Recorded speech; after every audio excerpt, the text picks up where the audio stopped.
Intraday Screener versus TradeFinder. I'm going to tell you about Intraday Screener and TradeFinder, and which one is the best trading tool for any trader. If you're looking to catch fast market moves during the day, Intraday Screener is a real-time scanning tool that helps you spot breakouts, volume spikes, and technical patterns as they happen. It's built for speed, giving day traders a tactical edge when every second counts. On the other hand, TradeFinder leans more strategic. It scans for high probability setups across swing, positional, or even long term trades. It often includes back-tested data, signal alerts, and curated setups based on technical or fundamental filters.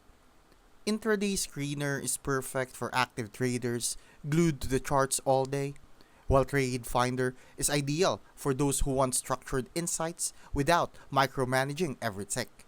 So if you're chasing momentum and want instant alerts, go with Intraday Screener.